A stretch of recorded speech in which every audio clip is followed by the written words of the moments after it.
Blog Talk Radio. So you want your charity to succeed. It's no secret that combining online and offline techniques is the key to modern-day fundraising success, and practical advice is what you need. The Nonprofit Coach with Ted Hart is the perfect place to learn from experts around the world who, along with our host, provide advice you can use. Ted Hart is without a doubt one of the foremost nonprofit thought leaders. Also a successful author, his books cover a broad range of topics from major gift fundraising to use of social media and how to succeed online. Ted lectures around the world, but now he's here for you. From the latest in charity news, technology, fundraising, and social networking, Ted and his guests help you maneuver through this economic downturn in the charitable sector to greater levels of efficiency and fundraising success. Remember, this is a live call-in show. Become part of the show by adding your voice. Call now at 347-324-3080. After the show, you can find all our podcasts at tedhart.com. Just click on radio links. Don't forget to dial 347-324-3080. Now, welcome the host of the Nonprofit Coach, Ted Hart. And welcome to the latest edition of the Nonprofit Coach. Thank you so much for joining us today. We've got a terrific show for you today with Sandy Rees CFRE as our page 2 expert. For those of you who are familiar with the show and those of you who may be new today, welcome. As always here on the Nonprofit Coach, we start with page 1 news.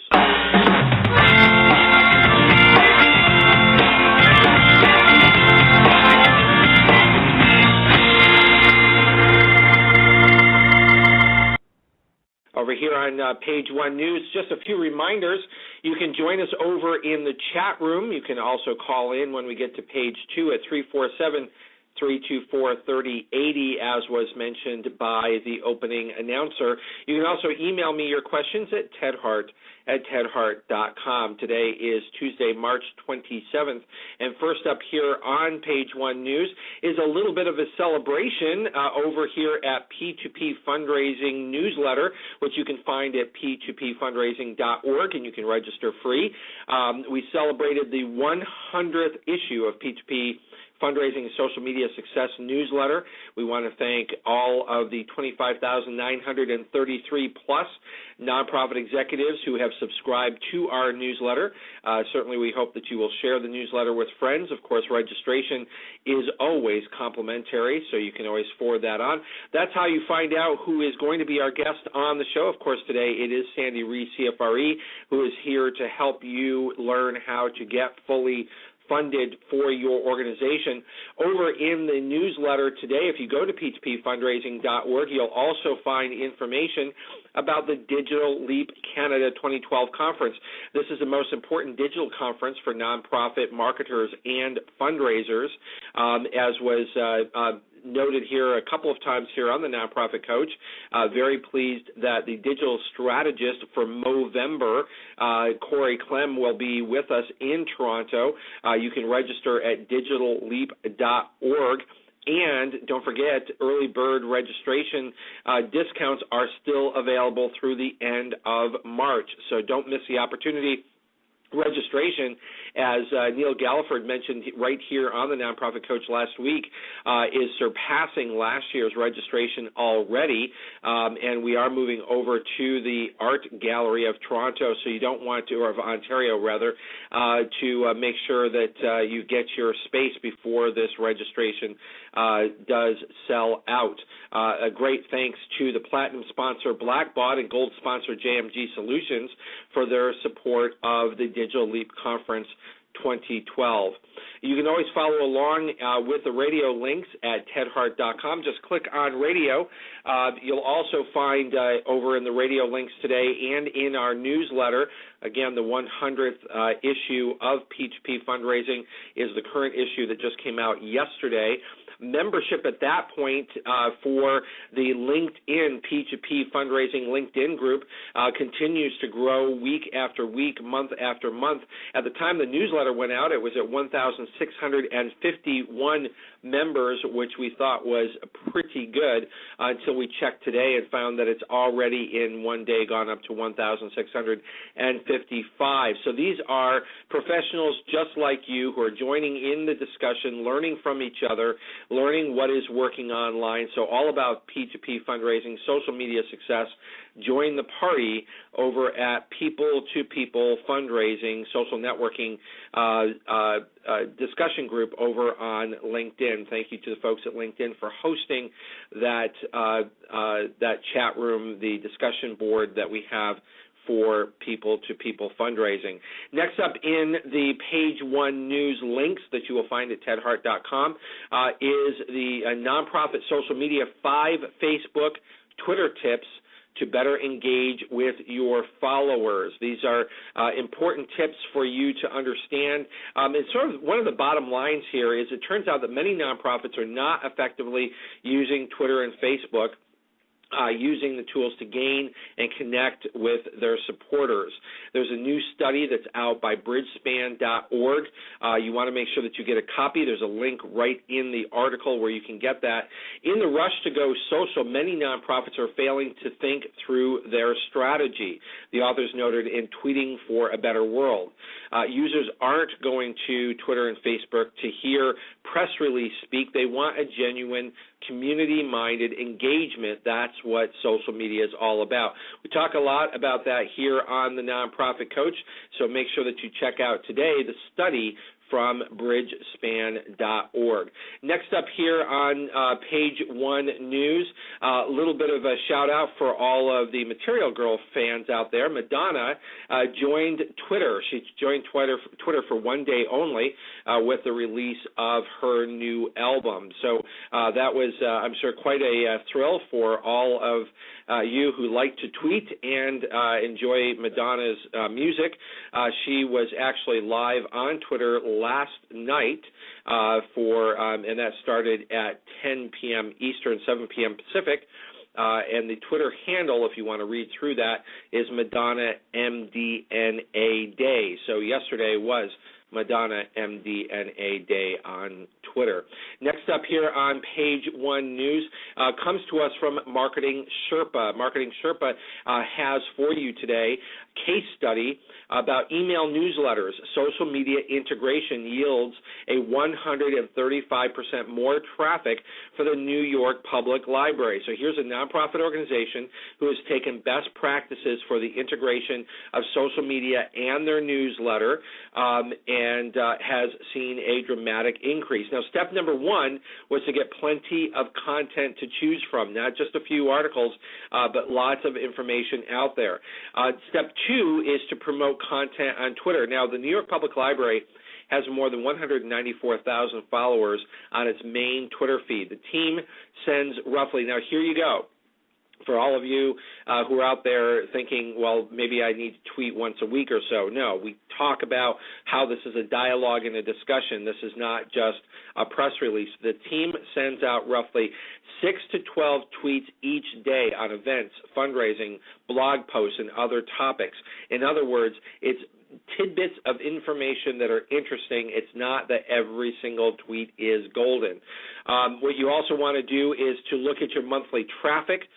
We've talked about clout and other ways for you to manage and to know what the numbers look like. And you want to prominently feature posts. One of the first things that they start doing is featuring their blog posts towards the end of their newsletter, giving prominence to other content. And so what you want to do is be promoting your top performers. As I've mentioned here, and those of you who have been in several of my lectures, you want to be promoting your Aunt Mabels. Share their content, retweet. And when I say Aunt Mabels, I mean those who have influenced your high-impact Twitter and Facebook fans. Next up here in the radio links, you'll find the survey continues. Which president has done more to support philanthropy? And right now I'm just checking the results right now, and so far out in front by one vote is Bill Clinton. Bill Clinton. So those of you who have not voted, you can go directly to tedhart.com and vote right there online, or you can go to the radio links today, and you'll find this posted in the radio link. So we're interested in knowing what you think. Lots of people have already voted, and let me see. Every single president who is listed here has received at least some. Oh, wait a minute. Lyndon Johnson has received no votes. So go ahead and check that out and make sure that you vote, and we will share the results here on the Nonprofit Coach. Next up here on the Nonprofit Coach is just a reminder that the AFP International Conference is in Vancouver this year. If you've not already registered, make sure that you go to afpnet.org and follow the link for conference. Now, one of the reminders that just came out on Twitter yesterday is AFP Gives Back. Sage is supporting, the company Sage is supporting for Success Service Project. And what they're asking is, as you're packing, getting ready to head up to Vancouver, you might throw in an extra outfit or two that you don't need. That'll lighten your load coming back, and you can donate those to the Sage Dress for Success. Going places, going strong, and that's going to be supported at the AFP International Conference. More information available today at tedhart.com over in the radio links. Don't miss all of the information that we have had for you here on the Page 1 News. And with that, it's time for us to head on over to Page 2.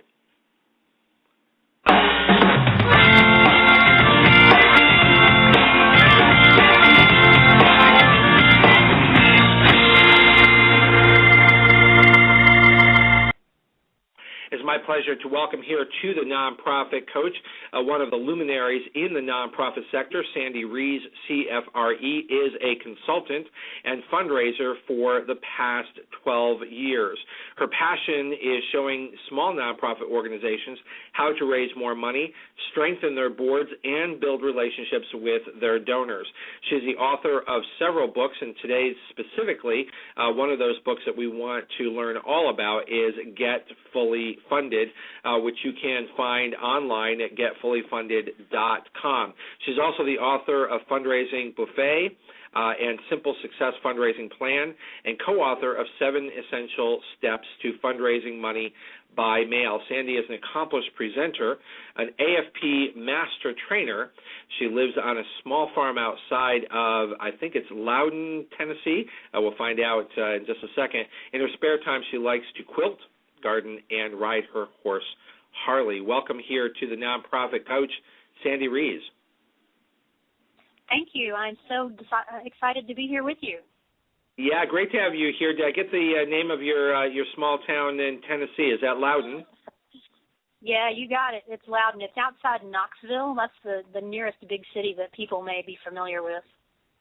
Terrific. I'm just going to ask you to move a little bit closer to your phone so that we can hear you nice and loud. So you've been very active in the nonprofit sector for a number of years. Of course, you are a certified fundraising executive, and we applaud you for that. That's an important step, we think, for all accomplished fundraisers to seek certification.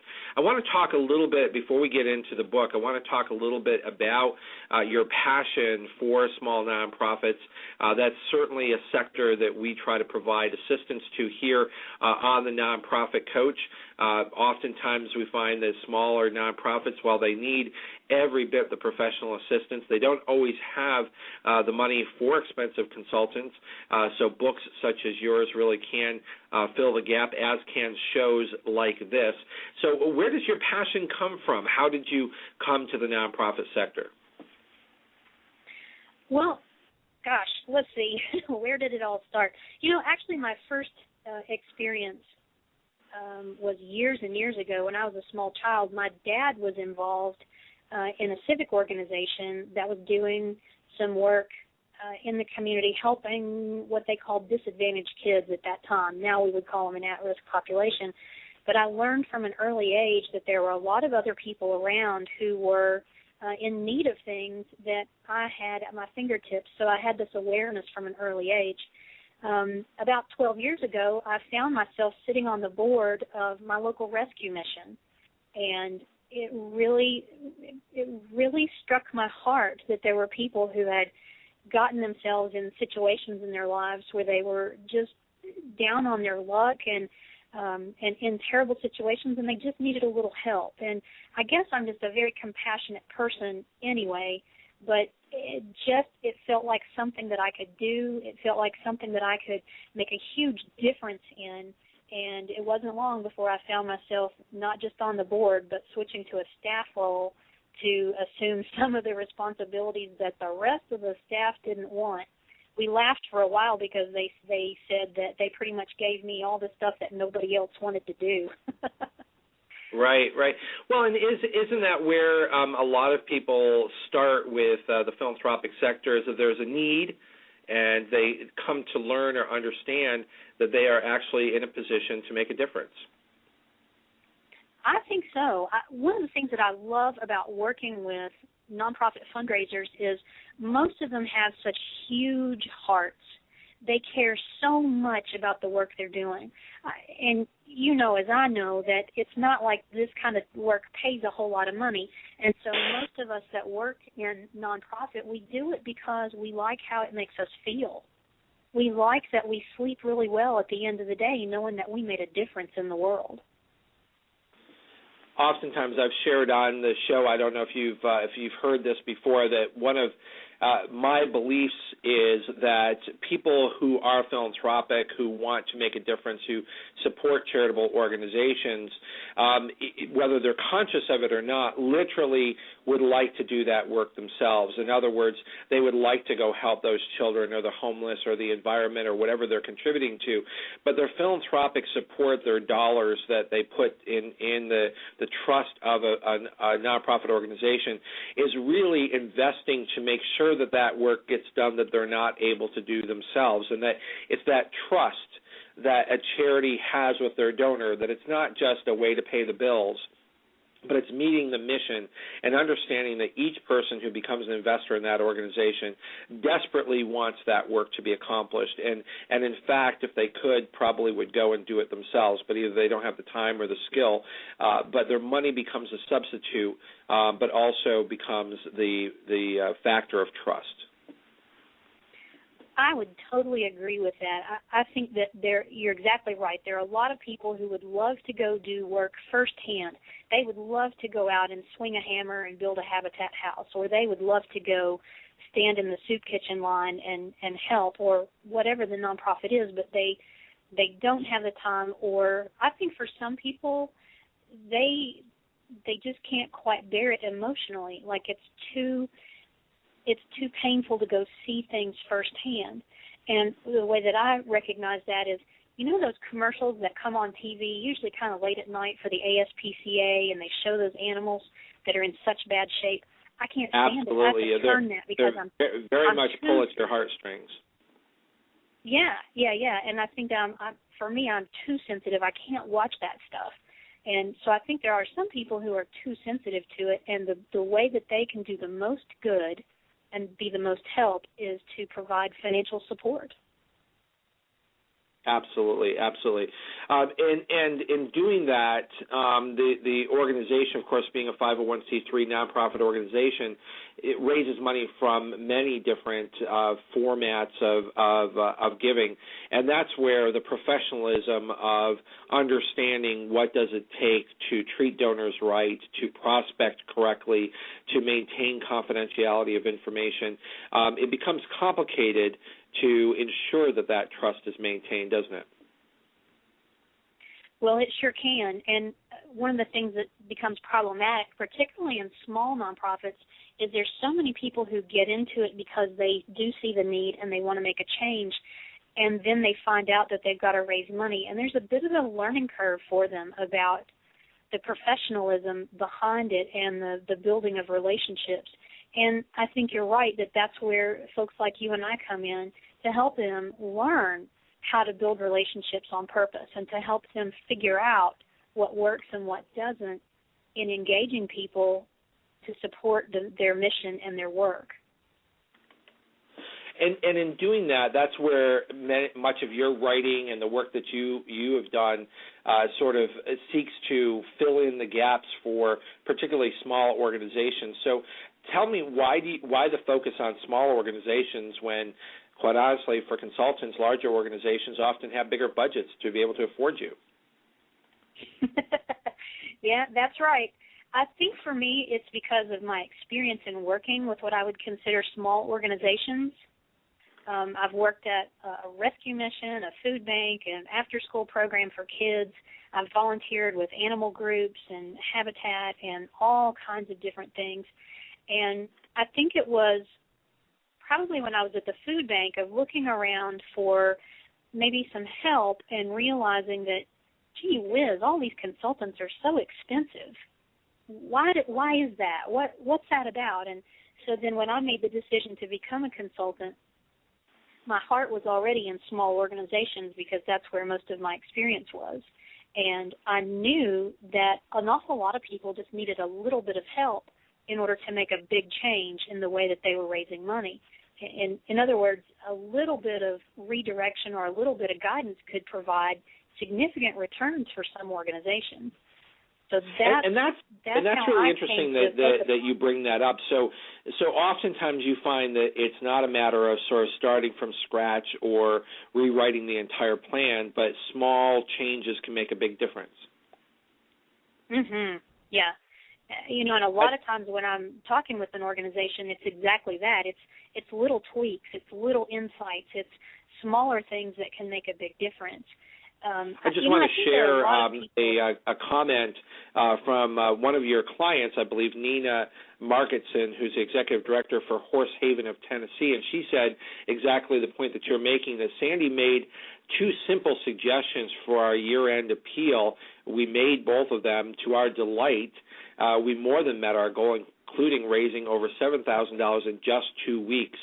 This puts us in our best financial position ever to start the new year. Thanks, Sandy. That was not a big client for you or a big contract for you. That was you coming in with professional expertise and making what to you seems like very simple tweaks, as you say, but ended up being significant to the organization.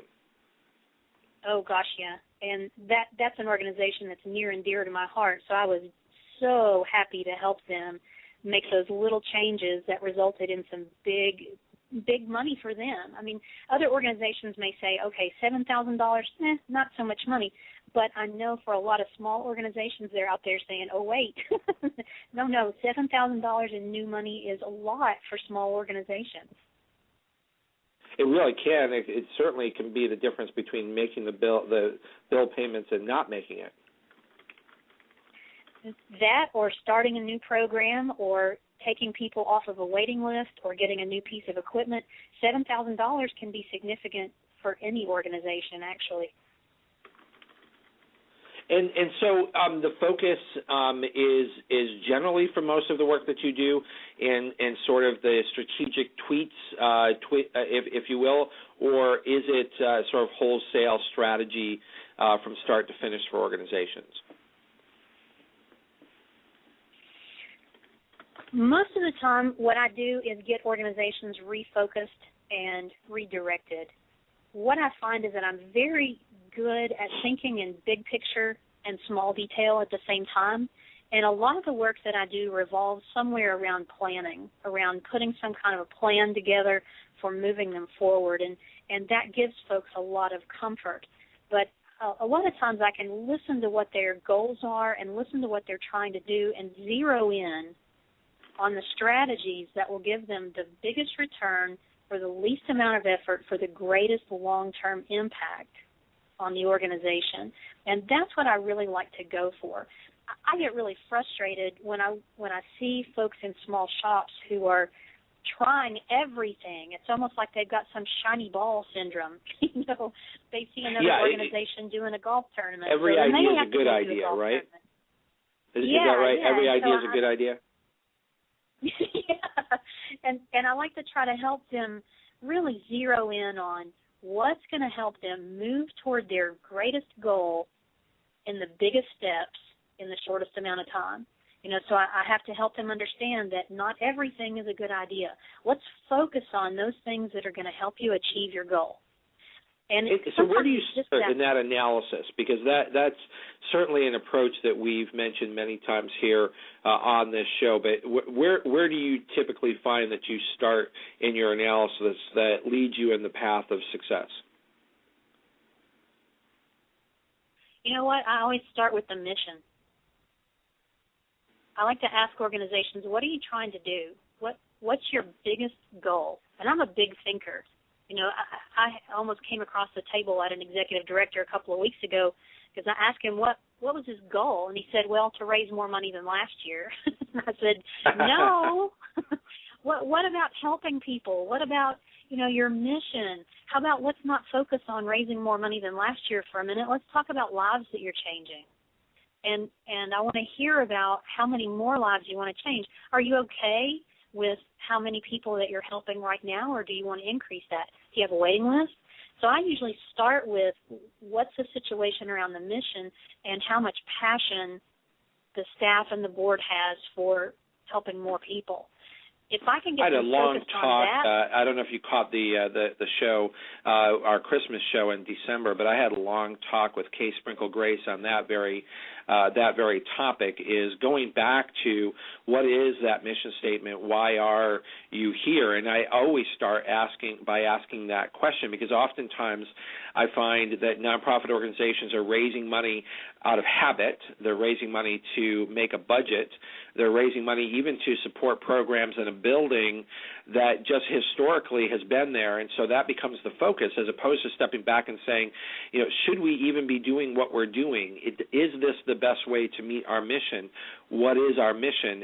And that oftentimes can be a revelation, particularly to a board of directors who, maybe several generations past the founders, to realize that they are the ones who are actually to set that path, as opposed to just doing what's been done in the past.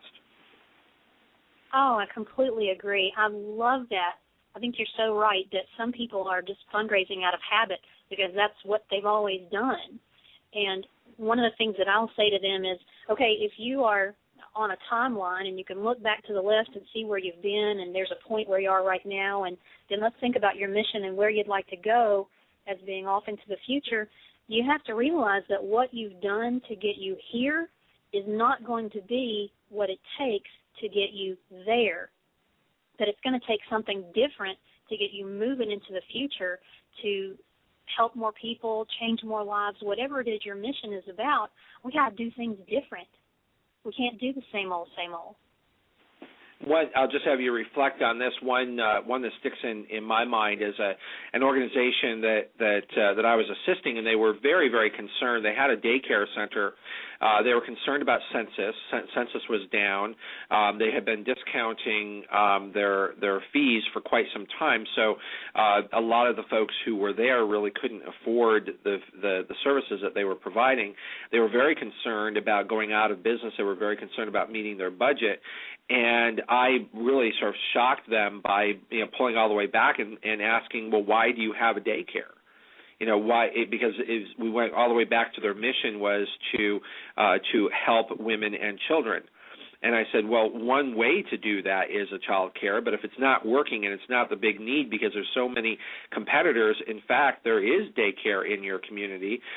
There are other things that probably need to be done that other people are not doing, and it really helped the board go back and focus on, well, what should we actually be doing rather than spinning our wheels around things that are already being taken care of. Love it. Love it. Yeah, sometimes I think an organization needs an outside person to come in and shake things up a little bit. That's what causes them to back up. They don't seem to want to do that on their own. When we come back from the break, I do want to start delving into this book, this process, Get Fully Funded. The subtitle is Helping Nonprofit Directors Raise the Money of Their Dreams. I'm very interested to hear how you raise money of your dreams, and we'll be right back after this reminder. Remember, our podcasts and archives are always available 24 hours a day at tedhart.com. Click on Radio Links. If you're listening live today, the phone lines are open. Call in and ask a question by dialing 347-324-3080. Now, back to the Nonprofit Coach with Ted Hart. Before we head back and get a chance to talk to Sandy again, I do want to just remind people, grab your calendars, just a few updates on the schedule for upcoming shows. Now, next week, April 3rd, we will not be live here on the Nonprofit Coach. Don't worry, I'll be okay.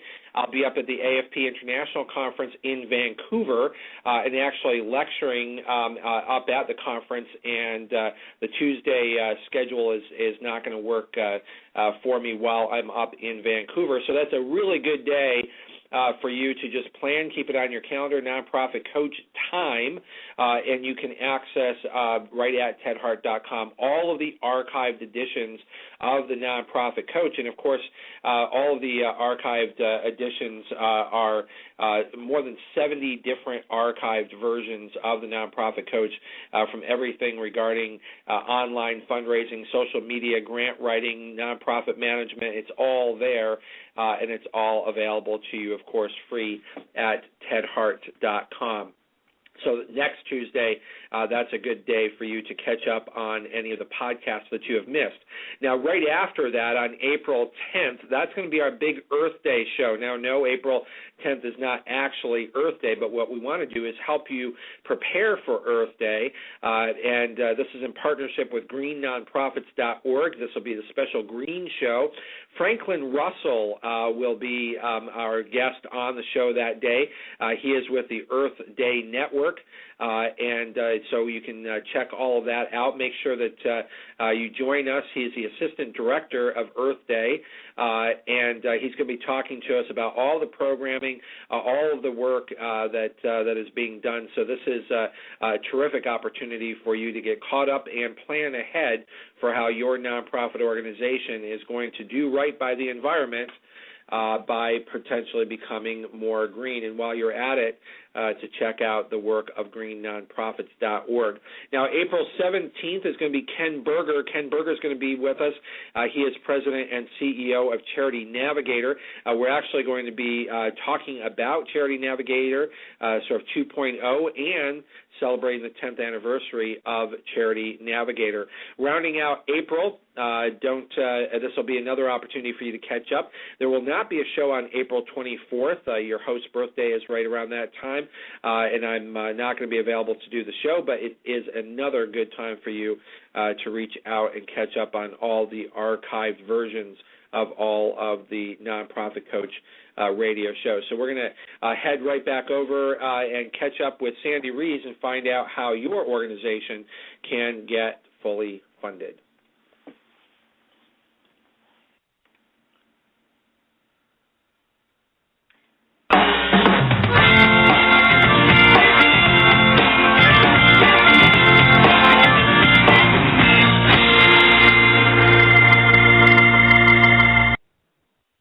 Hey, Sandy, I'd like to raise the money of my dreams. How do I do it? Awesome. Well, first you have to know how much that is. The first thing that I guide people through is to figure out I'm going to stop you right, Sandy, because isn't the rule of thumb in fundraising to just raise as much money as you can from as many different sources? Why are you saying I have to know how much I need? Well, because here's the thing. If you say you want to raise a lot of money, I don't know how much that is. You don't know how much that is. And you don't know when to stop, and you don't know when to celebrate. A lot of money could be $10 or it could be $10,000 or $10 million. We need to be specific if we're going to be successful in raising a large amount of money. We've got to have a definite goal to shoot for, and that's why I like to guide people through being very specific about that amount of money. Otherwise, how do you know? How do you know when you cross the finish line?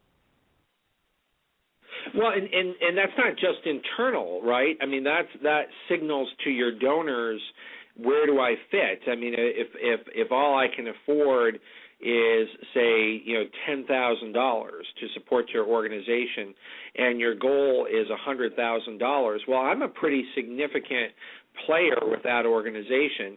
If your goal is $10 million, it doesn't say my $10,000 doesn't matter, but it does tell me where I fit in the scheme of your prospects and your work. Isn't that right? Yeah, that is exactly right, and that can have a big impact on whether or not people want to give. So many people want to make sure, or they want to feel like their gift is meaningful and significant, and if they're not sure, then you've got to do a little more communication, a little more education with them to help them understand how their gift does make a difference and how it does matter, even if they perceive it as being small and possibly insignificant. It's real important to help people figure out, like you say, where they fit so that they'll want to give.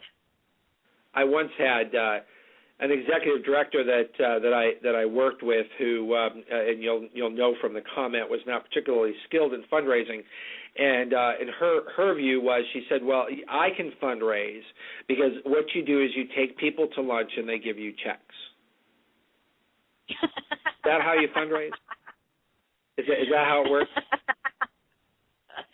Yeah, no. Actually, that might be one step in the process, but it's just that. It's one step in the process. And there are a lot of other things that have to happen. And part of the Get Fully Funded system goes into all those other steps. It's about identifying what it is you need help with, or what is your compelling mission, and then figuring out who your ideal target is, and then figuring out how to cultivate that prospect so that they feel engaged. And if you do all these steps right, then that ask becomes as simple as reaching up to a ripe apple and barely touching it, and it falls right off the tree. Asking becomes so simple. It's not a difficult process at all when you do the other steps right. Yes, so many people talk about low-hanging fruit and blah, blah, blah, blah, blah, blah, blah. What does that mean? I mean, how do you actually identify that, your next big prospect, as I always try to tell people, your next best prospect you probably already know, and they look at you like you're crazy. I don't. It's big money. It's out there. It's somebody new. So which is true? Well, I would totally agree with you that for those people who are listening, your next best prospect is already giving to your organization, or they're already supporting you in some way. It becomes then a matter of getting to know people. And what you have to remember is that people are not going to write you a big check just because you're a nonprofit organization and because you are, quote, worthy of support. Remember that it's about relationships, and it's about engaging people where they are. It's about finding out why somebody loves your organization and what is it about your organization that makes them want to give their time or their money. And once you figure that out, then that giving becomes very easy. And let me give you an example of that. When I was at the food bank, we had a donor. It was actually a married couple, and they were giving a gift of about $5,000 a year. And the thing was, we had no phone number for them. We had no physical address. We had a P.O. box, and that was it. So we had to get real creative about how to thank those people. We could not assume that they would continue to give every year. I mean, that's a mistake that a lot of organizations make. Oh, well, these people are giving $5,000. They'll keep doing it every year. We don't have to do anything. We can just budget it. We can just budget it because that's how money comes in. Right. Yeah. Fortunately, I had become a member of AFP and was attending conferences and learning from some of the best minds in the field, and I knew that I needed to figure out a way to cultivate those people even if I didn't have an address. So what we did was, whenever we would get a gift, we did a series of acknowledgement and thanks, and it was everything from our standard thank you letter to handwritten notes from me and the executive director, and then I would take a card and pass it around at the staff meeting, and everybody would sign it, and these would go out over a series of weeks. The other thing that I did was I would invite them to anything and everything we had going on. If it was an open house we were having, I invited them to that. If it was a special event we were having, I invited them to that. And after 2 or 3 years of this, one day the phone rang, and it was the wife. And she said, "We got your note about coming to the dinner, and we would love to come." And that was all I could do, not to just scream right then and there. I was so excited to finally get them on the phone. And so they came to the dinner, and it was one of those big dinners where we had big round tables and table captains and so forth. So I put them at the table with my board chair, and I had grabbed him ahead of time and said, "Okay, look, these people are going to sit at your table. Here's your job. Your job is just to get to know them. Ask them some open-ended questions. Find out why they love the organization." So he was so excited and ready to do this, and he pulled his wife in, and they were the perfect hosts. And, of course, I was busy as a development director putting on the event, but I did get some time to go by and meet them in person and talk to them, and it was beautiful. And then I debriefed with our board chair later, and we'd gotten a lot of information about why these people loved our organization and how they first got involved. And basically we found out what their hot buttons were. And then later when we had a specific need, it matched up perfectly with their interests, and I was able to go back to them and give them the opportunity to participate in a project that lined up with their needs, and they gave us a $25,000 gift. So they, in essence, didn't just double or triple their giving. They went 5 times their giving. And it was all because we kept reaching out to them to engage them in a relationship. And then when we had the opportunity, we just got to know them and then matched up their interest with a need that we had. And the rest was... That's a very specific approach to fundraising that I really want to highlight.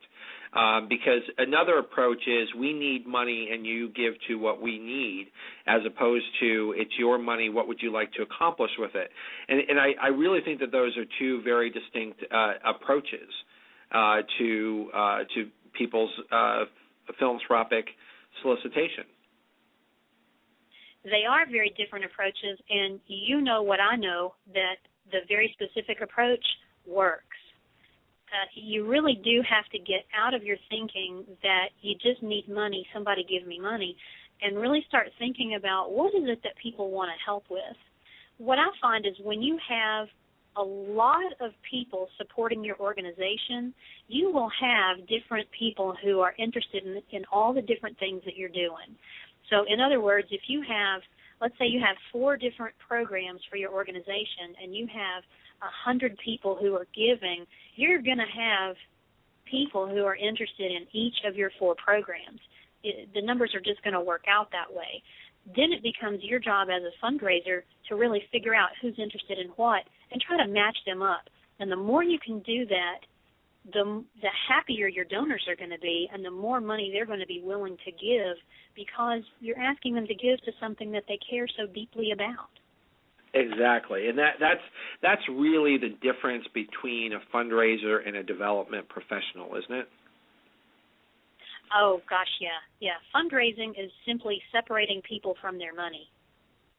Development is building relationships and cultivating those partnerships with donors, and that's what results in long-term sustainability for your organization. What I always try to help boards of directors understand when they hire a CFRE, when they hire a development professional, is that they view that as sort of the magic person, the person who's going to come in and there's going to be lots of money that we can now go spend. And what I try to point out to them is that a development professional develops the opportunities for people to give. They organize and strategize and provide you with that professional assistance in maximizing the potential of the organization. But a simple fundraiser just asks for money, and that's not how you raise money. Right. Well, you can do it that way, but then it's going to be a struggle.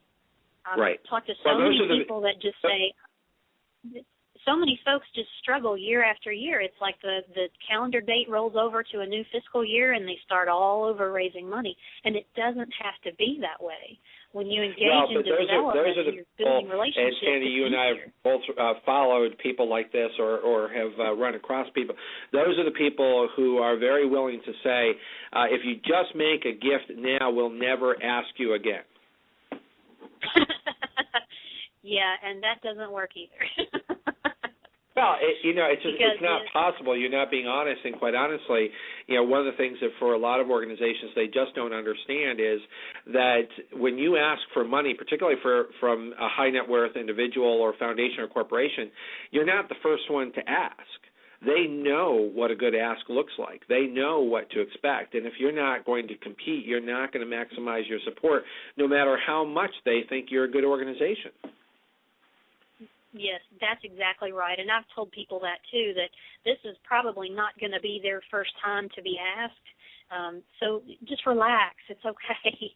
It's okay. Oh, there's so much we could talk about major gift strategy. And I've told lots of organizations that, with the way things are these days, the economy has been down. It's improving.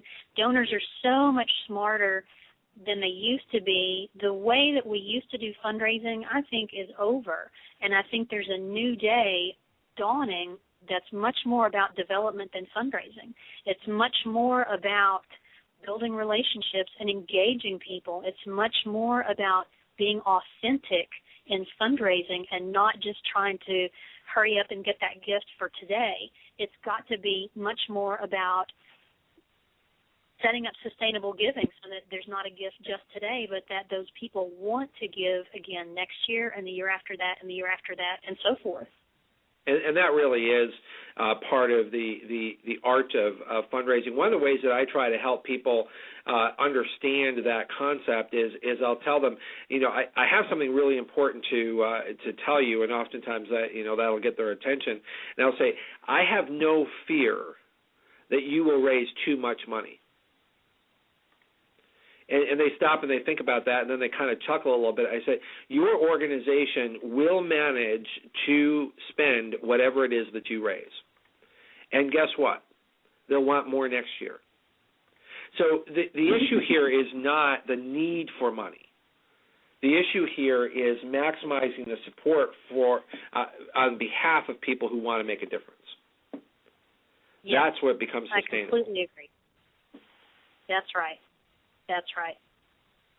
And sustainability is a big part of it. I mean, to me, there's no point going and raising money for a good cause this year if I don't have an idea about how I'm going to do it again next year, or if I don't have an idea about how I'm setting myself up for success long term. One of the things that my dad said to me years ago, and it used to make me so mad, but now I see that he was so on to something good. I can remember helping out a family with a food box at Christmas time and just being so happy about that. I felt so good about helping. And he said to me, well, that's great, but what's that family supposed to do for the rest of the year? What's that family supposed to do on the other days of the year when it's not the holiday season? And that made me so mad, but I think he was really on to something. It's not just for that family, it's not just helping them out now. That's great, but how can you back up and help them in a different way? And I think fundraising is like that too. It's not enough to just raise money for right now, but how do we put things in place? How do we put relationships and systems and processes in place so that the money comes in easily and in large quantities from now until we work ourselves out of a job? So we're just going to very quickly share some important information from the fine folks at Google. And if you can just reflect on this very specific points, watching the clock here, realizing that we only have about 10 minutes left. It's amazing how fast this show goes by. So if you could just think, what are the very concrete steps on getting fully funded that we want to make sure that everybody walks away with here today, and we'll be right back. Every day, millions of people are online, many of whom want to help, volunteer, and donate to a good cause. Nonprofit organizations can use many Google tools to reach potential donors around the world and raise more money. And as an approved nonprofit, it doesn't cost a thing. It's all free. Google Grants helps you promote your website with free advertising on Google.com through the AdWords program. With Google AdWords, you create ads and choose words or phrases related to your nonprofit organization. When people search on Google using one of your phrases, your ad will appear next to the Google search results under the Sponsored Links section. AdWords allows you to target certain geographic areas, dates, and times of day for your ads to appear. YouTube for Nonprofits is another tool that can boost donations to your organization. The program offers a number of perks that get your message out there and drive viewers to take action and donate. You can list your organization on YouTube's nonprofit channel and add call to action overlays on your videos to drive viewers to donate. Need help analyzing your website traffic and marketing effectiveness? Google Analytics is a free tool that will give you rich insight and help you increase the number of people that visit and donate to your site. Google Analytics can be invaluable to many people in your organization, such as development directors, marketing staff, and your web team. There are many other tools that can help you reach more donors and raise funds, like Google Checkout, where you can process credit card donations with no transaction fee, Google Sites to create a free website, and Website Optimizer, where you can figure out the best landing pages to turn site visitors into donors. To get started, apply for Google for Nonprofits today. And we're back here with Sandy Rees and her terrific system, Get Fully Funded. Now, Sandy, while we were away on the break, we did get a question from Tom in Denver, and he's asking specifically, how do you identify your best prospects? That is a great question. And let me answer that sort of in a way of also addressing what are the steps in the system for getting fully funded. There are 7 steps in the system that go through things like making fundraising a priority, understanding why people give. Step 3 is identifying the best donor prospect. And one of the ways that we do that is by digging into some real basic marketing principles. It's really not any different than how a for-profit business figures out who their best customer is. It's about looking at the people who are already giving to your organization, or if you're just getting started, you look at your board and your volunteers, and you figure out what they have in common. You start looking for demographics and psychographics and all kinds of things that will start to give you hints as to your best donor prospect is. And once you know something about them, then you can figure out how to go find them easily. And let me give you a quick example. This, again, from my experience at the food bank. We started doing this about the second year or so that I was there. We started thinking about who is our best prospect. And as we looked at the donors that we already had, and we looked at the volunteers that we had and the people who were offering up larger gifts, we figured out that our best prospect was female, age 55 plus, educated, attended church, and did a lot of volunteer work in the community. So what we did with that is we started looking for opportunities to go and speak or interact to those kind of groups. What happened was we found lots of opportunities to speak to women's groups at churches. We knew that that was where our best donor prospect was hanging out. Once we got there and spoke to them, then we made sure we had a call to action. So we were able to offer them ways to come and get involved with the food bank. And after we did that for a year or so, we saw our number of donors increase dramatically. And it wasn't just people who were giving. It was our ideal prospects. They were giving in large numbers and in large amounts, and it was wonderful.